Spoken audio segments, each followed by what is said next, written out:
নমস্কার। আমরা এবারে সেপ্টেম্বর মাসে মুন্ডকোপনিষদ পাঠ করব। তার আগে আসুন আমরা এখান থেকে শুরু করি। ওম ভদ্রম কর্ণেভিঃ শৃণুয়াম দেবাঃ, ভদ্রম পশ্যেমাক্ষভির্যজত্রাঃ, স্থিरै অঙ্গৈः তুষ্টুবাগুম শস্তনूभिः, वशेम देवहितं यदायुः। ओम शांति शांति शांति हरिः ओम। হে দেবতারা, আমরা যেন পবিত্র শব্দই শুনতে পাই। ভদ্রং কর্ণেভিঃ শৃণুয়াম দেবাঃ, আমাদের কান দিয়ে আমরা যেন খুব ভালো ভালো কথা শুনতে পাই। ভদ্রম পশ্যেমাক্ষভির্যজত্রাঃ, আমাদের চোখ দিয়ে আমরা যেন ভালো দৃশ্য দেখতে পাই। আমাদের অঙ্গ প্রত্যঙ্গ, আমাদের সমস্ত শরীর যেন সুস্থ সবল থাকে, যাতে আমরা ভগবানের দেবতার কাজ করে এবং আমাদের যতদিন আয়ু থাকবে, যদায়ু, যতদিন আমাদের এই প্রাণ থাকবে, আমরা যেন খুব ভালো করে ভগবানের কাজ করতে পারি, তাতে ওরা খুশি যাতে হন সেইটি। এটা নিয়ে আমরা এই সবসময় এই মুন্ডক শুরু করছেন। মুন্ডকোপনিষদ একটা অসাধারণ গ্রন্থ। এই গ্রন্থটি আপনারা জানেন, এই কথামৃত সংঘ কলকাতা এরা বলেছিলেন বলে শুরু করেছি। আর এইটি মানে সবার কাছে পৌঁছে দিচ্ছেন সদানন্দ ইউটিউব, খুব সুন্দর করে ওরা দিয়েছেন, দেখেছি। তো এইটা আমরা আবার এই মুন্ডকটা প্রায় অনেকটা হয়ে এসছে, আর 1-2 মাসের মধ্যে এটা শেষ হয়ে যাবে। আমি পড়তে গিয়ে দেখলাম যে 2024 সেপ্টেম্বরে আমরা মুন্ডক পাঠ শুরু করেছিলাম, আর এটা হচ্ছে সেপ্টেম্বর 25। তো মানে 1 বছর হয়ে গেছে আমরা এই মুন্ডক উপনিষদ পড়ছি। আর তার সঙ্গে অন্যান্য উপনিষদগুলো আগেই পড়েছি। মুন্ডকটা দিয়ে হয়তোবা আমরা এই 25টা ডিসেম্বর পর্যন্ত আমরা পড়ব। অত্যন্ত গুরুত্বপূর্ণ এই উপনিষদটা এই কারণে, কেন কি এই উপনিষদে আমরা খুব পরিষ্কারভাবে বুঝতে পারি যে জীবই ঈশ্বর, কিন্তু জীব ঈশ্বরের সঙ্গে থাকে অথচ বুঝতে পারে না। এটা যে কি অদ্ভুত ব্যাপার! আমরা একই সঙ্গে থাকি, ঈশ্বর এবং জীব। এটাকে যেমন আমাদের বলছে গড অ্যান্ড ইন্ডিভিজুয়াল বিইং। এখন ইন্ডিভিজুয়াল বিইংকে বলা হচ্ছে জীব, অ্যান্ড ঈশ্বর এবং তিনি, আমরা একই সঙ্গে কোথায় রয়েছি। তখন একটা খুব সুন্দর উদাহরণ দিয়ে বলছেন, একটা গাছেতে যেমন 2টো পাখি থাকে, তেমনি ভাবে আমাদের এই শরীর বৃক্ষে 2টো পাখি একই সঙ্গে রয়েছে। শরীরটা একটা গাছের মতো, এবং সেই শরীরের মধ্যে ডালেতে 2টো পাখি বসে আছে, এবং এই 2টো পাখিকে একই রকম দেখতে। এই নয় যে একটা খারাপ আর একটা ভালো, বা একটা খুব সুন্দর, তা না, একই রকম। ঈশ্বর এবং জীবের মধ্যে কোনো পার্থক্য নেই। কিন্তু অদ্ভুত ভাবে এই জীব সেটি অত্যন্ত কষ্ট পায় এবং বারংবার এই কষ্টের চক্রের মধ্যে ঘুরতে থাকে। আর ঈশ্বর সেটি আনন্দে চুপ করে বসে থাকে একই জায়গায়। কি অদ্ভুত! তখন আমরা পারি না কেন, সেইটাই নিয়ে উনি আলোচনা করছেন। আর এই সত্যটা খুব সুন্দর করে উনি বারবার বুঝিয়ে দিচ্ছেন। গত মাসে, আগস্ট মাসে যেটা আমরা পড়েছিলাম, এবং সেইটি নিশ্চয়ই আপনারা অনেকে দেখেছেন, যে আমরা এই শরীরটাতে সেই 2টি পাখি বসে আছে, এবং সেটা বলতে কি বলছেন, দ্বা সুপর্ণা সায়ুজা সখায়া। এটা বন্ধু ভাবে বসে আছে, একজন আরেকজনের সঙ্গে খুব বন্ধু। এখন বেদান্ত বলছে যে এই যে ঈশ্বর আমরা বলি, এই ঈশ্বরটি কি? ঈশ্বর হচ্ছেন কনসিয়াসনেস কভার্ড বাই মায়া। চৈতন্য সেটাকে ঢেকে রেখেছে মায়া। তো মায়া শব্দটার সঙ্গে আমরা পরিচিত। মায়া একটা এমন কিছু জিনিস যেটাকে ব্যাখ্যা করা যায় না, বলা যায় না, কিন্তু আমরা সবাই বুঝতে পারি। কিছুই নেই তবু তার মোহতে পড়ে আমরা কিরকম সব হয়ে যাই, নানান রকম। এটা হচ্ছে মায়া। এখন এটা হলো ঈশ্বর। চৈতন্য ঢাকা রয়েছে কি দিয়ে? মায়া দিয়ে। তাহলে জীবটা কি? জীবও কিন্তু কনসিয়াসনেস, ওটাও চৈতন্য, কিন্তু ঢাকা রয়েছে অহংকার দিয়ে। অহংকারটাও কিন্তু মায়া। এবারে অহংকারটা ব্যাখ্যা করতে যান, আমরা যে এত ঝগড়াঝাঁটি সব কিছু তো অহংকার থেকেই। আমি বলছি এটা করতে হবে বলে সবই তো চলছে জগতে। যত কিছু কষ্টের মূল তো এই অহংকারটা।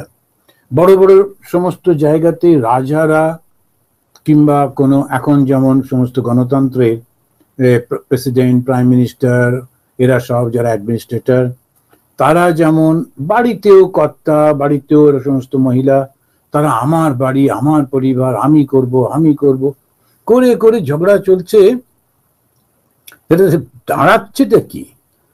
এইটাই দেখতে গিয়ে আমরা যখন দেখছি, বলে আরে আসলে হচ্ছে আমিটা কে। এবারে যদি ভাবি একটু, তখন খুব অদ্ভুত লাগবে। দেখবেন যে আমি যখনই বলি, এই আঙুলটা তো শরীরের উপরে রাখি, এই আমি, কোনটা আমি? এই ছোট্ট একটা শরীর ছিল, সেইটা আস্তে আস্তে বড় হচ্ছে, একদিন সেটা হারিয়ে যাবে, মারা যাবে, ওটাকে পুড়িয়ে দেওয়া হবে, জ্বালিয়ে দেওয়া হবে। তাহলে এই যে শরীরটা আমি বলছি, এটা আমি কোনটা? আমি ছোট্ট বাচ্চা শরীর সেটা সেটা, তারপরে যখন যুবক হলো সেইটা, তারপরে যখন অসুস্থ বৃদ্ধ সেইটা, মারা গেল যেটা সেইটা, কোনটা আমি? এই যে আমি আমি করি এই শরীরটাকে, কোনটা আমি? দেখবেন কেউ বলতে পারে না। আচ্ছা, মনটা কি আমি? মনটাও কিন্তু ক্রমশ পরিবর্তন হচ্ছে। তাহলে কোনটা আমি? তো বেদান্তবাদীরা বলেন, এই যে জলটা বয়ে চলেছে নদীতে, আমি তার থেকে একটু জল নিয়ে বলি নদীর জল, পরক্ষণেই আবার একটু এই নদী থেকে জল তুলুন, ওটা কি একই জল? না, সঙ্গে সঙ্গে আর একটা জলের ধারা এসে গেছে, সেই জলটা পেরিয়ে গেছে। তাহলে কোনটা সেই নদীর জল?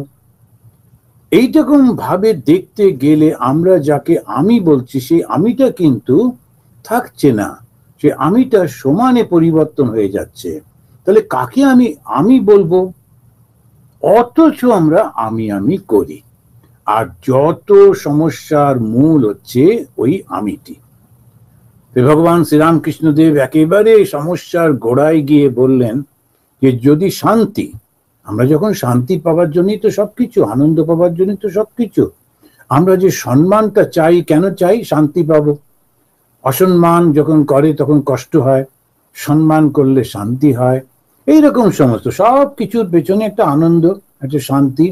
তো এই আনন্দ শান্তির জন্য যখন চেষ্টা করছি, তখন কিছু কোনটাতে? এই শরীরটা না মনটা না কোনটা? কিছুই বুঝে উঠতে পারি না। আর ওই যে বুঝতে পারি না বলে, ওই যে আমাদের বুদ্ধিহীনতা, ওই যে অজ্ঞান, ওইটাকেই বলছে অহংকার। ভগবান শ্রীরামকৃষ্ণদেব বললেন, আমি মোলে ঘুচিবে জঞ্জাল। যে মুহূর্তে ওই অহংকারটা চলে যাবে, তাহলে থাকবেটা কি? আমার আসল সত্তা, যেটা স্বয়ং ঈশ্বর, অর্থাৎ চৈতন্য। তো ঈশ্বর আর আমার মধ্যে পার্থক্য কিন্তু কিছু নেই, শুধু একটা ঢাকা পড়ে রয়েছে। এই কথাটাই মুন্ডক উপনিষদ খুব সুন্দর করে বলেছে। সবকটা উপনিষদে একই কথা বলছে, বিভিন্ন রূপে, বিভিন্ন ভাবে, বিভিন্ন গল্পের মধ্যে দিয়ে, বিভিন্ন শব্দের মধ্যে দিয়ে একই কথা বলছেন। এটা কি? যে তুমি চৈতন্য স্বরূপ। কিন্তু কিছুতেই আমাদের ওটা মানতে ইচ্ছে করে না। কেন মানতে ইচ্ছে করে না? তো কারণ আমাদের ওই বিষয়টার উপরে বড্ড জড়িয়ে থাকি। কটা লোক একটু প্রশংসা করলো, কি ভালো লাগে। এই একটু আগে একজন বলছিল, মহারাজ আপনাকে নিয়ে খুব আর সমস্ত কথা হলো, যেখানেই যাই আপনাকে নিয়ে কথা লাগে, বেশ খুশি খুশি লাগলো আমাকে নিয়ে। তখন তারপরে না আপনার খুব প্রশংসা করে, এই করে ওই করে, তো ভালোই লাগলো শুনতে। আবার ওই লোকটাই যদি বলতো যে এই তো আপনাকে নিয়ে নিন্দা করলো বললো, তখন একটু দুঃখ লাগতো। অথচ কারা বলেছে, কোথায় বলেছে, কেন বলেছে, কি বা এসে যায়, প্রশংসা করলো কি নিন্দা করলো, আমার কি সমস্যা হলো? সমস্যাটা হলো ওই মনটা। মনটা আমার ওই নাম, আমার ওই রূপটার সঙ্গে এমন জড়িয়ে রয়েছে, যেই বলল স্বামী ঈশাত্মানন্দ খুব ভালো লোক, আমার খুব আনন্দ হলো। যেই বলল খারাপ লোক, অমনি আমার দুঃখ হলো। কেন? ওই স্বামী ঈশাত্মানন্দ বলে ওই শরীরটা এবং নামটার সঙ্গে আমি যুক্ত হয়ে রয়েছি। অথচ আমার 1986 সন্ন্যাস, আর সেই সন্ন্যাসের পরে আমার গুরুদেব শ্রীমৎ স্বামী গম্ভীরানন্দজি মহারাজ তিনি নাম দিলেন ঈশাত্মানন্দ। তার আগে তো এই নামটা ছিল না, তখন একটা অন্য নাম ছিল, তখন অনিরুদ্ধ চৈতন্য বলে। এখন অনিরুদ্ধ চৈতন্য 2 বছর থাকলো, কয়েক বছর থাকলো, তারপরে ওটা পাল্টে গেল, আবার এই নামটা। এখন এই নামটা যেই হলো অমনি ওটার সঙ্গে যুক্ত হয়ে গেলাম, গিয়ে এই শরীরটা আর ওই নামটা এরকম সমস্ত হলো, করে টোরে একটা দারুণ ঘট পাকিয়ে গেল। তো গোলমালটা হলো আমরা অ্যাসোসিয়েটেড হয়ে যাচ্ছি, যুক্ত হয়ে যাচ্ছি। এইবারে যেই যুক্ত হচ্ছে, ফল কি হচ্ছে? কখনো সুখ, কখনো দুঃখ। তখন ওইখানেতে বলছে, এখানেতে যে সমানম বৃক্ষম পরিশস্য জাত তয় অন্য পিপ্পলম সাধু অত্তি অনাস্নান অভিচাকশীতি। এইবারে যে পাখিটার উদাহরণ দিতে গিয়ে বলছেন, ওই পাখিটা কখনো একটা মিষ্টি ফল খাচ্ছে, কখনো একটা ভীষণ খারাপ ফল খাচ্ছে, তেতো ফল খাচ্ছে। কখনো তার দুঃখ হচ্ছে, কখনো আনন্দ হচ্ছে। জিনিসটা একটু ভালো করে যদি ভেবে দেখি, যে একটা গাছে দুটো পাখি, একটা পাখি চুপ করে বসে আছে মহা আনন্দে, আর একটা পাখি ডালে ডালে ছুটে ছুটে যাচ্ছে, কষ্ট করছে, এবং সে একটা ফল খেলো খুব আনন্দ, খুব, কেননা ওটা খুব মিষ্টি ফল। আবার ওই গাছেরই আর একটা ফলে মুখ দিতেই তার ভীষণ তেতো, ভীষণ খারাপ, তখন তার কষ্ট হচ্ছে। এই সুখ আর দুঃখ, সুখ আর দুঃখ, ওই পাখিটা। এবারে খানিকক্ষণ পরে ও যখন উপর দিকে তাকিয়ে দেখলো ওরই মতো আর একটা পাখি চুপ করে বসে বসে আছে এবং খুব হাসছে, তো তুমি কে? বলে আমি ঈশ্বর। তো তোমার এরকম করছো না কেন? বলছে আমি ওর মধ্যে নেই, আমি ঠিকই আছি, আনন্দে আছি। তাহলে কি দাঁড়ালো? ওই গল্পটার মধ্যে দিয়ে ওরা বলতে চাইছেন, আমরা যখন অ্যাসোসিয়েটেড হয়ে যাই, কাজ তো করতেই হবে, কাজ তো করবো, কিন্তু যদি অ্যাসোসিয়েটেড না হয় তাহলে আর কোনো সমস্যা নেই। আমার প্রথম সমস্যা এই শরীরটা আর মনটাকে আমি বলে মনে করি। এবার শরীর মনটাকে আমি বলে মনে করা, এর সঙ্গে অ্যাসোসিয়েটেড যারা যারা, আমার মা, আমার বাবা, আমার ভাই, আমার বোন, আমার স্বামী, আমার স্ত্রী, আমার ছেলে মেয়ে, আমার পরিবার, আমার, তারপরে তার একটু বেড়ে যায়, গিয়ে বলে আমাদের জাতি, আমাদের সমাজ, আমাদের ভাষা, আমাদের দেশ, আমাদের ধর্ম, শুধু আমি আমি করে করে বেড়েই চলেছে।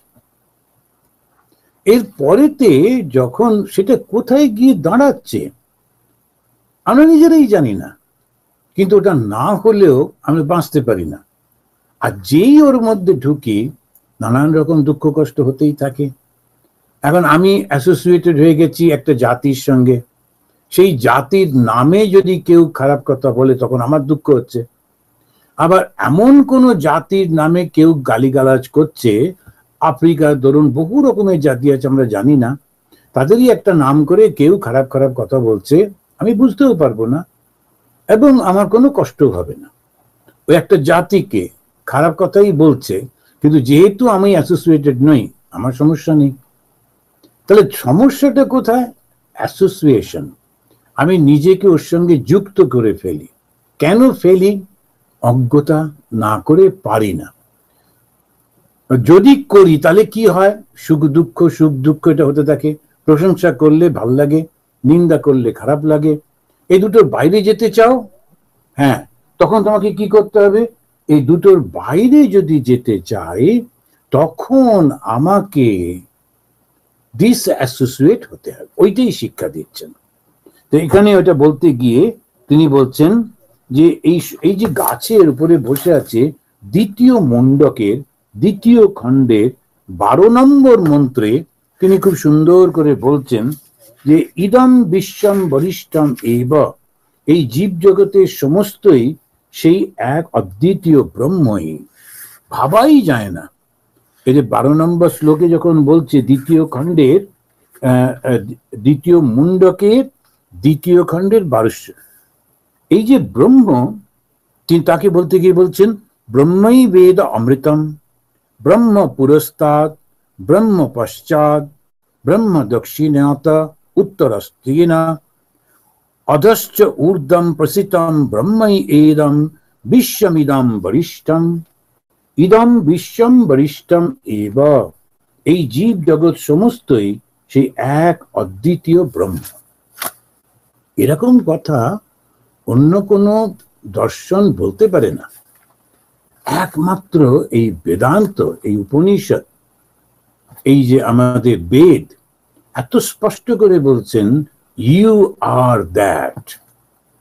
সবাই বলছে তুমি পারবে না, তুমি নিচু, তুমি ছোট, তুমি এটা করো সেটা করো, এখানেই বলছেন যে ব্রহ্ম ছাড়া তো আর কোনো কিছু নেই, ব্রহ্ম থেকেই সবকিছু সৃষ্টি হয়েছে। আর ওরা এই যে সৃষ্টির এই যে কাজটা করেছেন, খুব সুন্দর করে বিচার বিবেচনা করে দেখেছেন যে সমস্ত কিছুর মধ্যে একই ধরনের সবকিছু রয়েছে। এক 3টে জিনিস বলা যেতে পারে, যেমন কেউ মরতে চায় না, ওই ছোট্ট প্রাণীটি, ওই পিঁপড়েটা মরতে চায় না, হাতিটিও মরতে চায় না, কেউ মরতে চায় না। প্রাণী, সরীসৃপ, জীব, মনুষ্য কেউ মরতে চায় না। আচ্ছা, একই রকমের জিনিসটি প্রত্যেকের মধ্যে কোথা থেকে এলো? তার মানে হচ্ছে যেখান থেকে আমাদের সৃষ্টি হয়েছে তার মধ্যে এই গুণটা আছে বলেই তো। যেমন একটা উদাহরণ বলা যেতে পারে যে ময়রার দোকানে যখন গেলাম তখন দেখলাম যে চৌকো সাদা রঙের মিষ্টি, গোল কালো রঙের মিষ্টি, লম্বা লম্বা অন্য রকমের মিষ্টি, হলদে রঙের মিষ্টি, তো বিভিন্ন ভ্যারাইটির মিষ্টিগুলো রয়েছে। এবারে নামগুলো আলাদা, দেখতে আলাদা, কিন্তু যেই আপনি নিয়ে মুখে দিচ্ছেন ওটি মিষ্টি। কেন? চিনি দিয়ে তৈরি তো। এখন যেহেতু চিনি দিয়ে তৈরি, তাই ওদের চেহারাগুলো আলাদা, নামগুলো আলাদা, কিন্তু এক রকমের স্বাদ। তখন আমরা বুঝলাম এগুলো সব চিনি দিয়ে তৈরি। এবার ওর মধ্যে যদি একটু অন্যটা নুন দিয়ে তৈরি হয় তাহলে নোনতা হবে, লঙ্কা দিয়ে তৈরি হয় তো ঝাল হবে। তার মানে যিনি স্রষ্টা, তার চরিত্রটা সৃষ্টির মধ্যে ফুটে ওঠে। এটা তো একদম স্বাভাবিক, এটা তো অস্বীকার করার উপায় নেই। তাহলে আমরা কি করে অস্বীকার করব যে আমরা ওই যে ছোট্ট পিঁপড়ে থেকে সমস্ত কিছু, যার মধ্যে ওই ভাবটা রয়েছে যে আমি মরতে চাই না, তিনি নিশ্চয়ই অমৃত থেকে সৃষ্টি হয়েছেন। তো অমৃত যেটা যেটা কখনো মরে না, অমৃত শব্দটা ব্যবহার করছে কেননা ইটার্নাল, কোনোদিন তার পরিবর্তন হয় না। তো দ্যাট ইজ দ্যাট, এটা খুব পরিষ্কার। এটা আমি ধর্ম বুঝি বা না বুঝি, ধর্ম মানি বা না মানি, এর একটা হলো। তারপরে হিন্দুরা বলছে, তুমি যদি খেয়াল করে দেখো যে প্রত্যেকের মধ্যে জানার বাসনা রয়েছে। এই যে জানার উগ্র বাসনা, সেগুলো মাঝে মাঝে বিকৃত হয়ে যখন হয় তখন আমরা ওই পাড়ার খোঁজ খবর করি। তারপরে তো আমরা মাঝে মাঝে ওসব মজা করে বলতো পাড়ার গেজেট, তো ওই ভদ্রমহিলা ঘুরে ঘুরে সব খবর টবর নেন, এর কথা ওর কাছে, ওর কাছে এর কাছে করতে দেয়। তখন তো আচ্ছা ঠিক, কিন্তু আসলটা কি? ওটা একটা খারাপ ভাবে ব্যবহার হচ্ছে বটে, কিন্তু জানার আগ্রহ।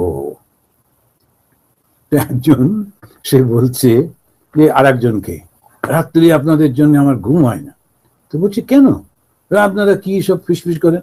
বলছে আমরা তো ভীষণ আস্তে কথা বলি যাতে তোমার ডিস্টার্ব না হয়। বলছে না না না, ওটাতেই তো ডিস্টার্ব, জোরে জোরে বললে আমি শুনতে পাই, তাহলে একটু নিশ্চিন্ত হওয়া যায় কি আলোচনা করছেন। এখন আমি শুনতে চাই। আর ওরা যারা আলোচনা করছেন ভাবছি যে আমরা আলাদা করে আস্তে আস্তে আলোচনা করি যাতে ওর ঘুমের ডিস্টার্ব না হয়, কিন্তু যে শুনছে ও জানতে চায়। এই যে জানার উগ্রদ বাসনা সবার মধ্যে রয়েছে, পশু পাখি মনুষ্য। তার মানে আমরা ওই একই জায়গা থেকে সৃষ্টি হয়েছি, একই বস্তু থেকে সৃষ্টি হয়েছি, যদি বস্তু শব্দটা ব্যবহার করি। আর যিনি আমাদের সৃষ্টি করেছেন তিনি জ্ঞান স্বরূপ। সুতরাং আমাদের জ্ঞানের, জানার এই বাসনা, এই দুই হলো। আর একটা দেখবেন সবার মধ্যে রয়েছে, সবাই আমরা আনন্দ চাই, কেউ দুঃখ চায় না। সুতরাং ওটাও সেই যে স্রষ্টা তিনি আনন্দ স্বরূপ।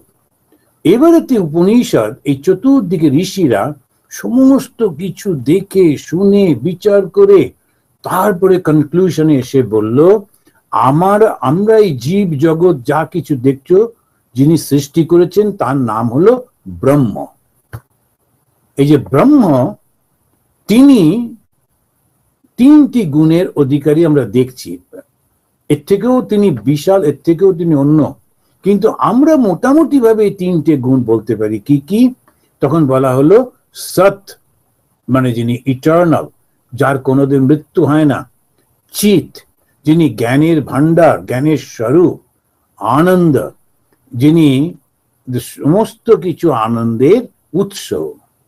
তো সৎ চিত আনন্দ স্বরূপ ব্রহ্ম, এই ব্রহ্মই হচ্ছেন আমাদের সৃষ্টি।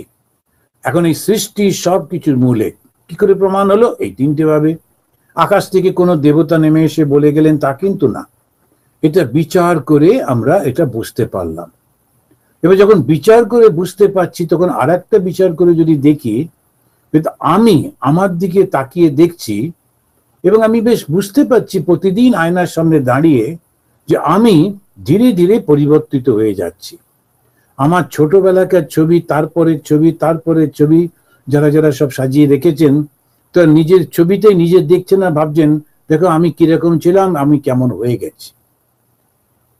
এখন এই যে আমার পরিবর্তন, আমি ছোট্ট একটা বাচ্চা, এত সুন্দর দেখতে, ধীরে ধীরে ধীরে ধীরে একটা কিরকম হয়ে গেল।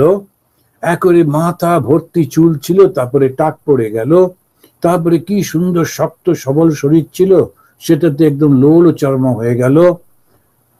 এখন তখনও কিন্তু আমি বলছি এই দেখো আমি কিরকম ছিলাম, এই দেখো আমি কিরকম হয়ে গেছি, ইত্যাদি ইত্যাদি। আর কি করে আমিটা হলো?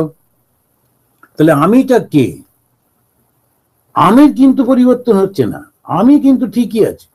আমি ছোট ছিলাম, আমি এরকম ভাবে বড় হলাম, আমি যুবক হলাম, আমি বৃদ্ধ হলাম, আমি ছবিগুলোকে দেখাচ্ছি আর বলছি এটা আমি, এটা আমি, এটা আমি, এটা আমি। এটা তো বড় মজার।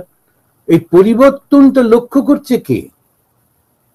একটু শান্ত মাথায় যদি বিচার করে দেখি, কোন পরিবর্তন দেখতে গেলে আর একটা পরিবর্তনের সঙ্গে একসঙ্গে হয় না। পরিবর্তন বলতে যেটা গতিশীল। এখন আমি ট্রেনে করে যাচ্ছি, দুপাশের মাঠ ঘাট গাছপালা সব ওই ট্রেনের সঙ্গে ছুটে ছুটে চলেছে একই গতিতে। তাহলে কি দাঁড়াবে? আমি ভাবতেই পারবো না যে আমি যাচ্ছি, কেন আমি দাঁড়িয়েই আছি, সবই তো একই সঙ্গে চলেছে। তখন আমার মনেই হবে না আমি যাচ্ছি, ওরা দাঁড়িয়ে আছে। আর আমি বুঝতে পারি যে আমি যাচ্ছি, তার কারণ দুপাশের বাকিরা সব দাঁড়িয়ে আছে। কোনো কিছু একটা দাঁড়িয়ে থাকতে হয় যেটা নড়ে না চড়ে না, তখন তাকে দেখে আমি বুঝতে পারি আমি যাচ্ছি। তো গতিটা কি করে বুঝি, পরিবর্তন কি করে বুঝি? যখন দেখিস আর একটা কিছু যার পরিবর্তন হচ্ছে না, তাকে ইংরেজিতে স্ট্যাটিক বলে। তো static something must be there, একটা কিছু যেটা দাঁড়িয়ে আছে, তখনই তো সে পরিবর্তনটা বুঝতে পারছে। আর যখন সে বুঝতে পারছে মানেই একটা কিছু যা দাঁড়িয়ে। এইবারে আমি ছোট ছিলাম, আমি যুবক হলাম, আমি বৃদ্ধ হয়েছি, কে দেখলো? আমার শরীরটা তো পরিবর্তন হয়েছে, তো আমার শরীরটা তো নয়। আমার মনটারও তো পরিবর্তন হয়েছে, তাহলে মনটাও তো নয়। তাহলে কে দেখলো ওটা? তখন বলল আত্মা, দ্যাট নেভার চেঞ্জেস। সেই ভেতরে যে আত্মা রয়েছেন, যিনি চৈতন্য স্বরূপ, তার কিন্তু কোনো পরিবর্তন নেই, ও চুপ করে দাঁড়িয়ে আছে। ওইটাকে কম্পেয়ার করে আমি বলছি, ওইটাকে যখন দেখছি যে দাঁড়িয়ে আছে, তখন আমি বলছি আমি ছোট ছিলাম, তাহলে এই শরীরটা আমি নই। শরীরটা পরিবর্তন হচ্ছে মানেই এটা শেষ হয়ে যাবে একদিন। যতই এক্সারসাইজ করি আর একেবারে খুব ভালো খাবার খাই আর মেডিসিন নিই, এটা একদিন শেষ হবেই হবে। আর স্বাভাবিকভাবে মনটাও এইভাবে পরিবর্তন হয়ে যাচ্ছে। একদিন খুব স্বার্থপর ছিলাম, আস্তে আস্তে ধর্মের প্রসঙ্গ করতে করতে আমি নিঃস্বার্থ হলাম। আমার তখন খুব ভালো লাগছে, I can love others, I can feel for others, I can pray for others. তখন মনটা আরো বিরাট হয়ে যাচ্ছে। তখন একটা ছোট্ট গণ্ডির মধ্যে ছিলাম, কত বড়োর মধ্যে গিয়ে পৌঁছলাম। তো সেখানে স্বামী বিবেকানন্দ বললেন, সত্যিকারের জীবনটা কাকে বলে? What is life? Expansion is life. ছোট্ট আমি শুধু, আর কারোর সঙ্গে মিশবো না, শুধু মৃত। তা এই যে সমস্ত দার্শনিক চিন্তা, দর্শন বা ফিলোসফি, যা এই যে আমার বর্তমান জীবন থেকে আমাকে আর একটা উন্নত জায়গায় নিয়ে যাচ্ছে, ওইটাই হচ্ছে মানুষের আসল জীবন। এবং সেইগুলি এই নানান রকমের পরীক্ষা নিরীক্ষা করে যারা ধারাবাহিকভাবে আমাদের কাছে দিয়ে গেছেন, তারা হচ্ছেন ঋষি। যেখানে দিয়ে গেছেন সেটাকে আমরা বলছি উপনিষদ।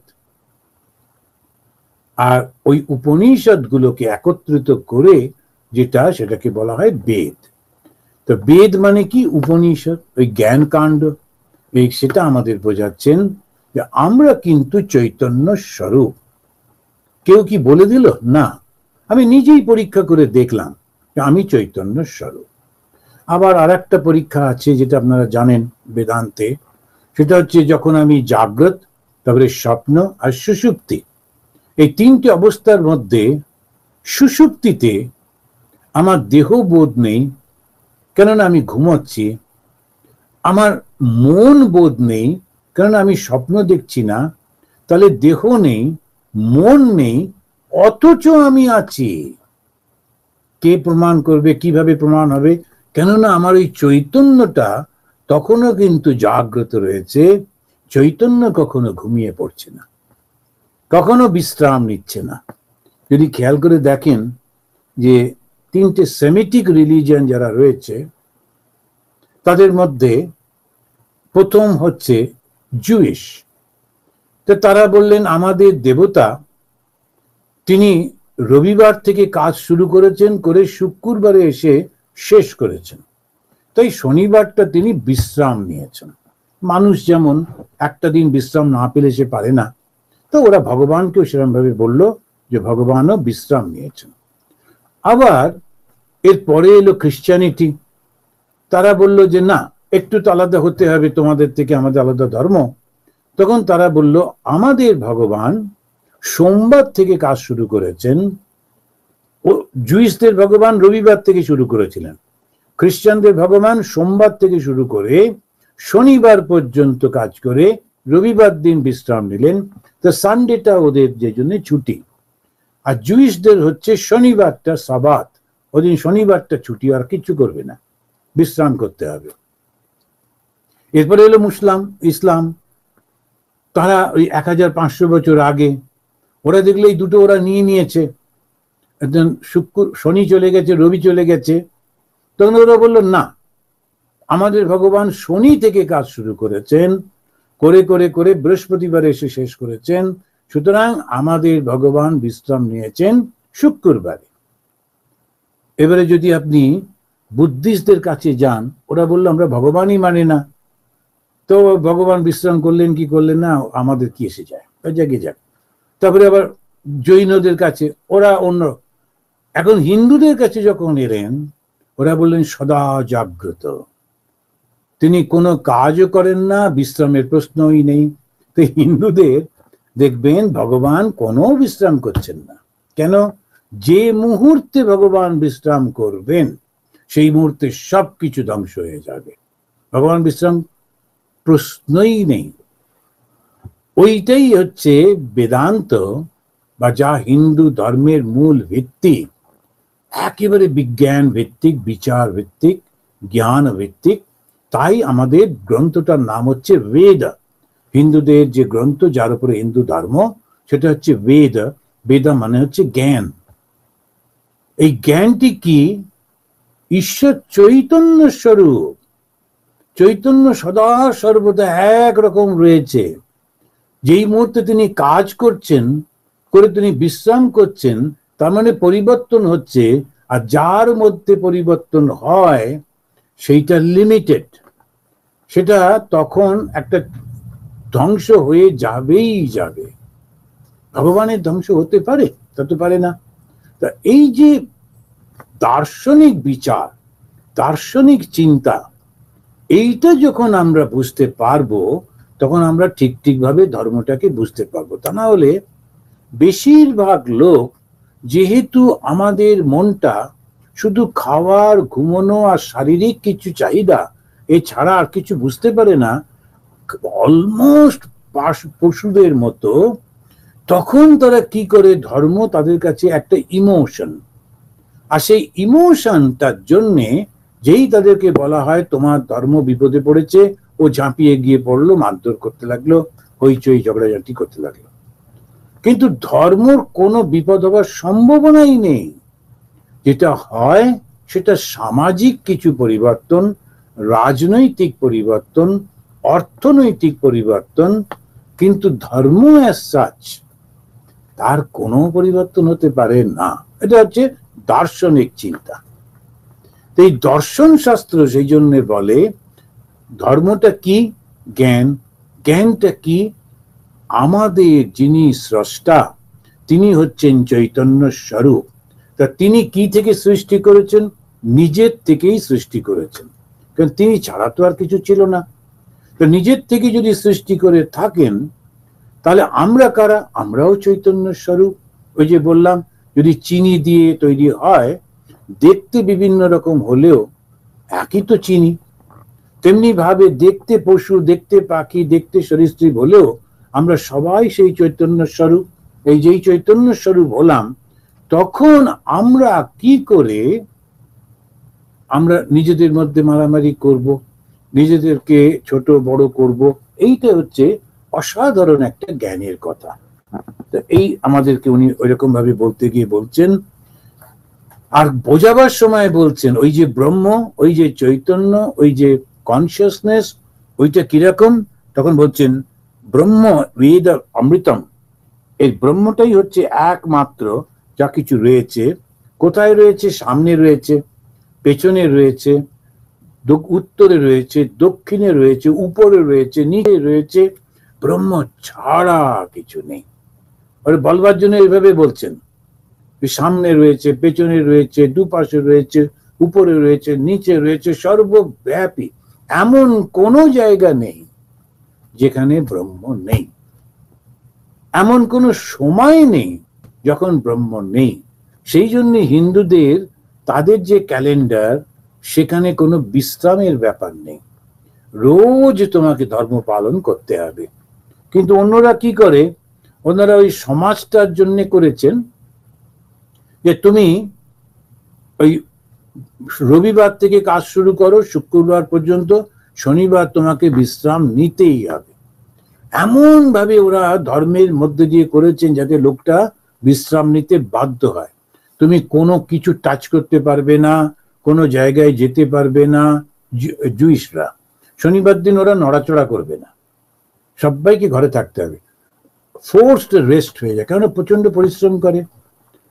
তারপরে তো ওরা শুধু রবিবার দিন চার্চে যায়, বাকি দিনগুলো নিজের মধ্যে কাজকর্ম করে। আর হিন্দুদের ধর্মটা কিরকম? প্রতিনিয়ত প্রতিনিয়ত প্রতিনিয়ত। এমন একটা মুহূর্ত নেই যখন তুমি ভগবানকে ডাকবে না। ভগবানকে কোথায় ডাকবে? বাড়িতেই ডাকবে। ভগবানকে কোথায় ডাকবে? রাস্তা ঘাটে, যেখানে ঘুরছ। সেই জন্য আমাদের ওই যে কবি যিনি লিখছেন, এবং তিনি হচ্ছেন দার্শনিক সাধক, তিনি বলছেন নগর ফেরো মনে করো প্রদক্ষিণ শ্যামা মারে। তা তার ভগবান হচ্ছেন শ্যামা মা, মা কালী। তিনি বলছেন ঘুরছো ফিরছো তো ঘোরো না, তুমি মনে করো যেন মা কালী দাঁড়িয়ে আছেন আর তুমি তাকে প্রদক্ষিণ করছো। আমরা যখন কোনো মন্দিরে যাই, দক্ষিণেশ্বর মন্দিরে যাই, ওই যে পাশে বারান্দাটা রয়েছে, সেখান দিয়ে হঠাৎ চক্কর কেটে আসতে হয়। যে কোনো শিব মন্দির, যে কোনো জায়গায় যাই, ভগবানকে দর্শন করে আবার একটু ঘুরে, গোল হয়ে ঘুরে এসে তাকে প্রণাম করতে হয়। কেন করতে হয়? যে তোমাকে আমি এইখানে দেখলাম বটে, কিন্তু তুমি যে এইখানেই বসে আছো তা না, তুমি সর্বব্যাপী। ওই যে প্রদক্ষিণটা হচ্ছে সর্বব্যাপিত্বের লক্ষণ। আমরা বলি ভগবানকে পূর্ব দিকে মুখ করে বসাতে হয়, উত্তর দিকে সমস্ত ইত্যাদি বস্তুশাস্ত্র, কিন্তু আসলে ভগবান তো সর্বব্যাপী, সব জায়গায় রয়েছেন। তো কাকে কোথায় কি করে বসাবো? যাই হোক, ওরা বলে দেয় যে চেরম করলে ভালো হচ্ছে, করো। কিন্তু ওই যে সার্কেলে যাচ্ছি, তার মানে তিনি সর্বত্র রয়েছেন, এমন কোনো জায়গা নেই যেখানে ভগবান নেই। এটা দর্শনের দিক দিয়ে। কিন্তু যখন আমরা পুজো আর্চা করি, কিছু নিয়ম কানুন এসব মানতে হয়, সেই কারণে তো আমরা ভগবানকে প্রদক্ষিণ করছি। প্রদক্ষিণ করা যায় না। সর্বব্যাপিত্বকে কে প্রদক্ষিণ করবে? আসলে তিনি সর্বত্র, সেইটা আমরা ওইভাবে বোঝার চেষ্টা করি। যদিও বেশিরভাগই আমরা জানি না বলে ওই প্রদক্ষিণ করতে হয়, তাই করছি। এবার লক্ষ্য করে দেখবেন, যখন মন্দিরে সিঁড়ি দিয়ে উঠি, সিঁড়িতে পা রাখার আগেই প্রণাম করে নিতে হয়। এগুলো ট্র্যাডিশনাল। কেন? ওই সিঁড়িটা দিয়ে আমি ভগবানের কাছে যাচ্ছি, সুতরাং প্রথমেই সিঁড়িতে হাত দিয়ে প্রণাম করে তারপরে ওর উপর দিয়ে হেঁটে হেঁটে গেলাম। এবারে ভগবানকে দর্শন করলাম, প্রদক্ষিণ করলাম, বেরিয়ে এলাম। এসে মন্দিরের চূড়াতে একটা ফ্ল্যাগ থাকে, ওইটাকে লক্ষ্য করতে হয়। ফ্ল্যাগ থাকুক বা কোনো একটা সিম্বল থাকে। যদি বিষ্ণু মন্দির হয় তাহলে একটা চক্র বা একটা ফ্ল্যাগ বা কিছু রয়েছে, তখন ওইটাকে দর্শন করতে হয়। কেন?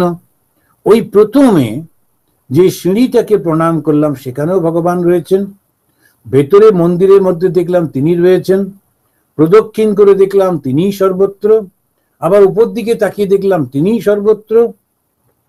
আমরা করি, কিন্তু কেন করি জানি না।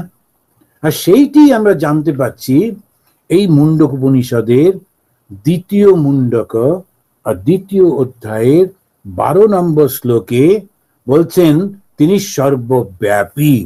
তো ব্রহ্মই এবে অমৃতম পুরস্তাদ ব্রহ্ম পশ্চাৎ ব্রহ্ম দক্ষিণে উত্তরেশ্চ অধো ঊর্ধ্বম প্রসিতম ব্রহ্মই বেদম বিশ্বমিদম বরিষ্ঠম।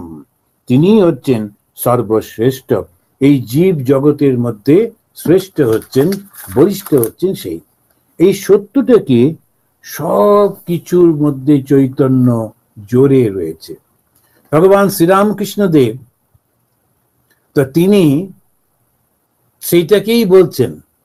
কোন যুগে, কত হাজার বছর আগে ঋষিরা যেটা আবিষ্কার করেছিলেন, এই 100-150 বছর আগে ওই দক্ষিণেশ্বর, এই পশ্চিমবঙ্গের গঙ্গা তীরে ভগবান শ্রীরামকৃষ্ণ আবার এসে ওই সত্যটাকেই তিনি বললেন। আর তিনি বললেন যে দেখো, তার সব থেকে ভালো শিষ্য তাকে বলছে, নরেন আমি দেখলুম চৈতন্যে সবকিছু জোরে রয়েছে। এই যে মা কালী দেখছিস, তারপরে ওই কোষাকুষি, তারপরে দরজার চৌকাঠ, ওই দূরে যে বেড়ালটা, ওই দূরে যে মহিলা দাঁড়িয়ে আছে, এই মন্দির, এই সমস্ত কিছু, আকাশ বাতাস যা দেখছিস, সব কিছুর মধ্যে চৈতন্য জোরে রয়েছে। একই সত্য। সেই ওই যে ঋষি তিনি যে দেখেছিলেন, তিনি যে অনুভব করেছিলেন, সেই অনুভবটি তিনি মুন্ডক উপনিষদের মধ্যে ব্যক্ত করেছেন। আবার স্বয়ং ভগবান তিনি মানুষ রূপে অবতীর্ণ হয়ে সেই জ্ঞানটা নিজে উপলব্ধি করে সেইটি তিনি তার শিষ্যকে নরেন্দ্রনাথকে দিয়ে যাচ্ছেন এবং বলছেন এইটি কিন্তু আসল সত্য। আবার তার শিষ্য আধুনিক ভাষায় নতুন করে তিনি সমস্ত জগৎকে বলতে গিয়ে বললেন, each soul is potentially divine. প্রত্যেকটা প্রাণ যেটা দেখছো, শুধু মানুষ না, ইচ সোল পটেনশিয়ালি ডিভাইন। ওর মধ্যে দেবত্ব রয়েছে। করতে হবে কি? ওটাকে প্রকাশ করতে হবে। কে করতে পারে? মানুষই করতে পারে। এই মানুষ যখন চেষ্টা করে তখনই সেই ডিভিনিটিটাকে প্রকাশ করতে পারে। মানুষের এই ডিভিনিটিটা প্রকাশ সে কি করে করবে? তখন স্বামী বিবেকানন্দ বলছেন, আমাদের ট্র্যাডিশনালি বহুদিনের সাধনা, বহুদিনের নানান রকমের এক্সপেরিমেন্টের মাধ্যমে চারটে পথ ওরা বার করেছে, মানুষের মানসিকতাকে অনুযায়ী করেছে। একটা হচ্ছে কন্টেম্পলেশন, কেউ কেউ শান্ত হয়ে বসে থাকতে ভালোবাসে, চিন্তা করতে ভালোবাসে, তখন তাদের বলা হলো মেডিটেশন ইজ দ্য পাথ। তুমি ধ্যানের মাধ্যমে সেই চৈতন্যের কাছে পৌঁছে যাবে। কেউ কেউ বিচার করতে ভালোবাসে, তখন বললেন যে তুমি নলেজের মাধ্যমে, জ্ঞানের মাধ্যমে, জ্ঞান মার্গে সেখানে পৌঁছবে। কেউ ভালোবাসতে চায়, তখন সেই স্নেহময় মনটা তাকে বলল, বেশ তো তুমি ভগবানকে ভালোবাসো, আর এই ডিভোশনের মধ্যে দিয়ে, ভক্তির মধ্যে দিয়ে ওখানে পৌঁছতে পারবে। আর কেউ কেউ সবকিছুর মধ্যে ভগবানকে দেখে তার সেবা করতে চায়, তা তুমি কর্মের মাধ্যমে সেখানে পৌঁছতে পারবে। তো you can do it by this, all the four. একসঙ্গে করো, একটাকে নিয়ে করো, কোনোভাবে করো, অ্যান্ড বি ফ্রি। এটা উনি খুব সুন্দর করে বোঝাচ্ছেন, অ্যান্ড বি ফ্রি। আমাকে মুক্ত হয়ে যেতে হবে। এখানেও সেই উপনিষদ বলছে জীব ও ঈশ্বর একই শরীরে অবস্থান করছেন। অদ্ভুত ব্যাপার, জীব নিজেকে কর্তা ভোক্তা মনে করে, ঈশ্বরের থেকে আলাদা হয়ে গিয়ে কখনো সুখ কখনো দুঃখ এসবের মধ্যে রয়েছে, অথচ তারই সঙ্গে ঈশ্বর বসে আছে, সে চুপ করে বসে আছে। জীব মোহবশত সেই সেবায় নিজেকে নিমগ্ন করে, আর ঈশ্বর তার ঠিক উল্টোটা করেন। মাঝে মাঝে দুঃখ টুক্ষ পেয়ে ওই জীব যখন ঈশ্বর তুল্য মানুষগুলোকে দেখে, যারা ওই জগতেই রয়েছে, কিন্তু সুখ দুঃখ তাদেরকে স্পর্শ করছে না, তারাও কাজ করছে, তারাও সবার সঙ্গে মিশছে, তারাও সমস্ত কিছু করছে, কিন্তু সুখ দুঃখ তাদেরকে স্পর্শ করতে পারছে না, তখন তারা অবাক হয় এবং অবাক হয়ে বলে, এটা কি করে তুমি এটা পারছো, কি করে করছো? তৃতীয় মুন্ডকের প্রথম খণ্ডের প্রথম মন্ত্রে জীব ও ঈশ্বর যে এক, সেইটা বুঝাতে গিয়ে উনি বলছেন, ত্বা সুপর্ণা সয়ুজা সকায়া সমানম বৃক্ষম পরিষৎস জাতি। সমানম বৃক্ষম, একই গাছে ওরা বসে আছে। তারপরে একজন ওই খারাপ খাচ্ছে, কষ্ট পাচ্ছে, আর একজন চুপ করে বসে আছে। এখন একজন ছটফট করছে, আর একজন আনন্দ সাগরে বসে আছে। তখন ওই জীবটা বলছে, আচ্ছা কারণটা কি? তুমি আর আমি একই জায়গায় রয়েছি, অথচ আমি নানান রকম কষ্ট পাচ্ছি, হচ্ছে, তোমার হচ্ছে না কেন? মানে জীব এই কাল্পনিক জগৎটাকে সত্য মনে করে, এটা এই কথাটা আরেকবার বলি, এই কাল্পনিক জগৎ, এই জগতে আমি জন্মেছি, আমি বড় হয়েছি, আমি স্কুল কলেজে গেছি, আমার পরিবার, আমার সমাজ, কিন্তু জানেন এটা সম্পূর্ণ কাল্পনিক, সম্পূর্ণ মানসিক, সত্যি নয়। কারণ এইটা বোঝা বড় মুশকিল। যে লোকটা স্বপ্ন দেখছে, এবার স্বপ্নের মধ্যে ঢুকে যদি আপনি তাকে বলেন, এই তুমি স্বপ্ন দেখছো, ওর মধ্যে এত কান্নাকাটি করছো কেন, ও ভীষণ রেগে যাবে। বলছে তুমি সত্য, আমি সবকিছু দেখছি তো, এই লোকটা আমাকে অপমান করছে, ওই লোকটা আমার সব কেড়ে নিচ্ছে, আমি কষ্ট পাবো না, আমি কাঁদবো না, আমি প্রার্থনা করব না, আমি প্রতিকার করব না। তো বলছে তাহলে করো। এখন এই স্বপ্নটা যখন ভেঙে গেল, তখনই কেবলমাত্র অনুভব করলো, তাই তো, আসলে তো কিছু হচ্ছিল না, জানেন, এই যে জীবনটা আমরা দেখছি, ইতিহাসের পাতার পর পাতা, হাজার হাজার পাতা লেখা হয়ে গেছে, কিন্তু বেদান্তবাদীরা বলেন এটা আসলে কিন্তু সত্য নয়, এটা হচ্ছে একটা ওই কল্পনার মতো, স্বপ্নের মতো। এই মুহূর্তে মানতে ইচ্ছা করছে না, কি পাগলের প্রলাপ। কিন্তু যেই মুহূর্তে জ্ঞান হবে তখন দেখা যাবে না, ওটা ঠিকই বলেছিলেন।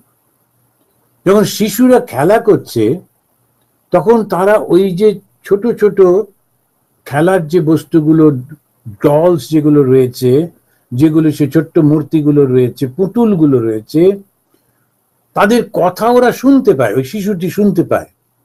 তার মনে হয় ওই ছোট্ট পুতুলটা কাঁদছে, বলছে আমার খিদে পেয়েছে। তখন তাড়াতাড়ি করে ওর মাকে নকল করে ও আবার একটু রান্না করে, করে সেই পুতুলটার মুখে কিছু খাবার দেয়, দিয়ে খুব খুশি, এবারে খেয়েছে, এবারে ঘুমোবে। এসব কিছু হচ্ছে।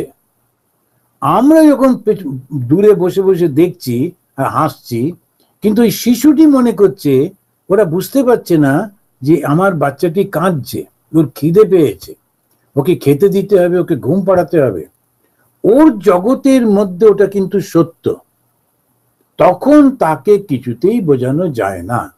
এবারে সে যখন বড় হলো তখন সে বুঝলো যে না, আসলে তো ওটা কিছু ছিল না, আমি কল্পনা করেছিলাম, খুবই ভুল হয়ে যাচ্ছিল। এবারে সে খেলনা বাড়ি ছেড়ে দিয়ে এবার তার সংসারের মধ্যে প্রবেশ করলো আর একটা। তখন তার গুরু এসে বললেন, নাই এটা খেলনা কেন করছো, এসব খেলনা বাড়ি। না গুরুদেব, বলেন কি, আমার ছেলে, আমার মেয়ে, আমার স্বামী, আমার নাতি, এই সমস্ত রয়েছে, আর আপনি খেলনা বাড়ি বলছেন। আমাদের এই সমস্ত বড় একটা বাড়ি কিনতে যাচ্ছি, কত টাকা, আমরা কত রকম হিসেব পত্র, তার ঠিক নেই। আবার কেউ কেউ আবার আপনার হিসেব থেকে সে আবার চুরি করছে, তো আপনার কাছ থেকে জেনে নিল যাচ্ছে ব্যাংক অ্যাকাউন্টের নাম্বার থেকে টুক করে, নানান রকম করে চলেছে। কেউ কেউ আবার রাজা হয়ে বসে চারপাশে সবাই আ করে বাজাতে বাজাতে যাচ্ছে, সে প্রচন্ড অহংকার, আমি রাজা, আমি সব দেখছি দেখছি। এবারেতে ঋষি বসে বসে দেখছে, দেখো দেখি কিভাবে সময় নষ্ট করছে, খেলা করছে। এখন যারা ওই খেলার মধ্যে রয়েছে তারা কিন্তু কিছুতে বুঝতে পারছে না। এখন ধরা যাক, যদি ভগবানের কৃপায় এবং নিজের প্রচেষ্টায় যদি কেউ ওই খেলা থেকে বেরিয়ে আসে, তখন ওই জগৎটার দিকে তাকিয়ে এসে বলবে, ওমা তাই তো, এ তো মুভি চলছিল, সিনেমা চলছিল, সব কিছু আগে থেকে সব ঠিক করা রয়েছে, ঘটনাগুলো ঘটে চলেছে, আমি মাঝখান থেকে গলদঘর্ম হয়ে ঘেমে মেমে মরলাম। এখন ঠিক সেই রকম হবে। এই মুহূর্তে আমাদের যে মানসিকতা, আমরা তো বুঝতে পারছি না, কিন্তু ঋষি তিনি বলছেন যে তুমি এই কাল্পনিক জগতের মধ্যে ডুবে গেছো, গিয়ে সত্যটাকে ভুলে গিয়ে হাবুডুবু খাচ্ছ, ওই জন্যে কষ্ট পাচ্ছ। কিন্তু তাকিয়ে দেখো ওই ভগবান বুদ্ধ বসে আছেন, তাকিয়ে দেখো ওই ভগবান শ্রীরামকৃষ্ণ দাঁড়িয়ে আছেন, তাকিয়ে দেখো মা শারদামণি তিনি বসে আছেন, তাকিয়ে দেখো স্বামী বিবেকানন্দ জগতের এত কাজ করে চুপ করে বসে আছেন। এখন এদেরকে দেখে তোমার কি মনে হচ্ছে? তাই তো, এরা কেউ জগৎ ছেড়ে তো পালিয়ে যাননি, জগতের মধ্যেই ছিলেন, কিন্তু তবু জগতের মধ্যে ডুবে যাননি, কি করে সম্ভব হলো? তখন উনি ওকে বলছেন উপায়টা হচ্ছে জুষ্টম যদা পশ্যতি অন্যম ঈশম অশ্য মহিনানম ইতি বীত শোকোহ। তখন ওই বলতে গিয়ে বলছেন যে জুষ্টম সমানে বৃক্ষে পুরুষো নিমগ্ন। এটা 3 নম্বর খণ্ডের তাদের 1 নম্বর এ থেকে বলছেন, যে 2 নম্বর শ্লোকে বলছেন যে যখন তুমি তাদেরকে দেখো, তখন যখন তোমার মনের মধ্যে চিন্তাটা আসে, তাই তো তাই তো, আমি বা কেন এর মধ্যে জড়িয়ে যাব, আর যেই মনে হবে তখন তোমার মুক্তির বাসনা জেগে উঠল। আমি জগতে থাকবো, সব কিছু করব, কিন্তু জগতের হব না, অর্থাৎ আমি জড়িয়ে যাব না। এইটাকেই বলছে সন্ন্যাস। সন্ন্যাস মানে এই না যে সবকিছু ত্যাগ করতে হবে। সন্ন্যাস মানে হচ্ছে ওই জ্ঞানটা, সেই জ্ঞানটা হচ্ছে যে আমি জগতের মধ্যে সব কিছুকে আমি দেখব এবং তাকে সবকিছু করব। কি করে সম্ভব? তখন এইবারেতে বর্তমান যুগে ভগবান শ্রীরামকৃষ্ণ এবং মা শারদা, স্বামী বিবেকানন্দ তারা একটা খুব সুন্দর কমপ্লিট প্যাকেজ দিলেন। সেটা কি? জ্ঞান, ভক্তি, কর্ম ও যোগ, এই সব কিছুকে একসঙ্গে মিলিয়ে তারা বললেন যে তোমরা এইভাবে করো। আমার মধ্যে যখন জানার বাসনা রয়েছে, জ্ঞানের বাসনা, আমরা শাস্ত্র পাঠ করছি, শুধু শাস্ত্র পাঠ, সারা দিন রাত শাস্ত্র পাঠ করছে যারা জ্ঞান মার্গীরা, তারা ওই বসে আছে পাহাড়ের মধ্যে, গুহাতে, তারপরে ওই গঙ্গাতে স্নান করে বসে বসে পড়ছে। আর গিয়ে গিয়ে যেখানে বড় লোকেরা একটা করে ছত্র করে রাখে, সেখান থেকে দুটো রুটি ডাল নিয়ে সে খাচ্ছে। ওরা একরকম ভাবে চলেছে, ঠিক আছে। আর এক দল তারা ওই চুপ করে বসে আছে, ধ্যান করছে, মাঝে মাঝে একটু খাচ্ছে টাচ্ছে, আবার ধ্যান করছে। তোমরা ওইটা না করে বরঞ্চ চোখ মেলে ভগবানকে দেখো। That is the uniqueness.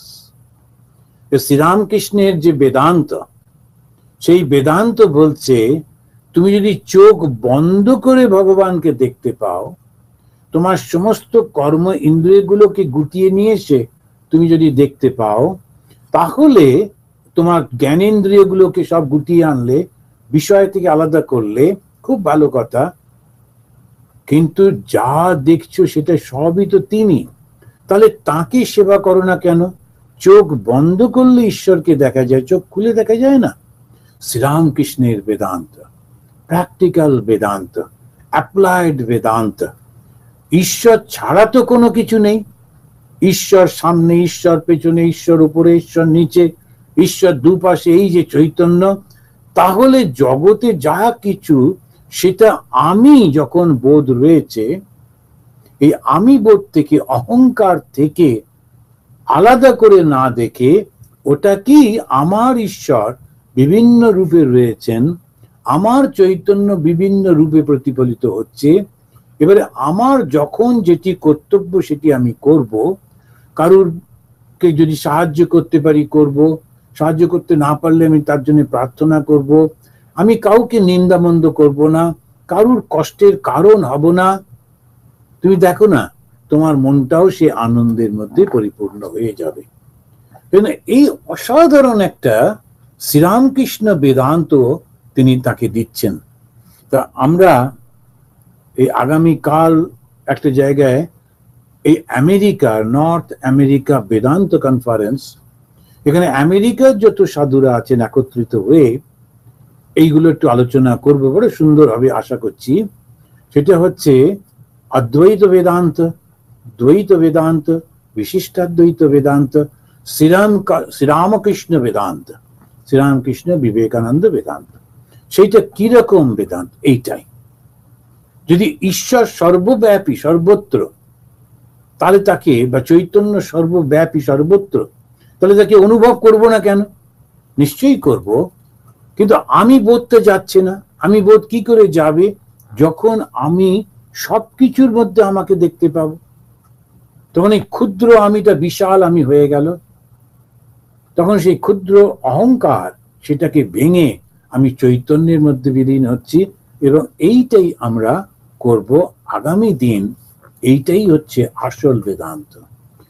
তো মুন্ডক উপনিষদ আমাদেরকে এই চৈতন্যের যে উপলব্ধি দিচ্ছে, জ্ঞান দিচ্ছে, সেইটিকে সঙ্গে করে আমরা পথ চলব এবং এই জীবনেই সর্বব্যাপী এই চৈতন্যকে অনুভব করব। আর সুখ এবং দুঃখের অনেক দূরে গিয়ে আমরা চৈতন্যের মধ্যে চিরন্তন আনন্দের অমৃতের সাগরের মধ্যে নিজেকে বিলীন করব। আমি অমৃতস্য পুত্র, আমি অমৃতের সন্তান, আমি অমৃত স্বরূপ। সুতরাং আমি কেন দুঃখ সাগরে ভাসতে যাব?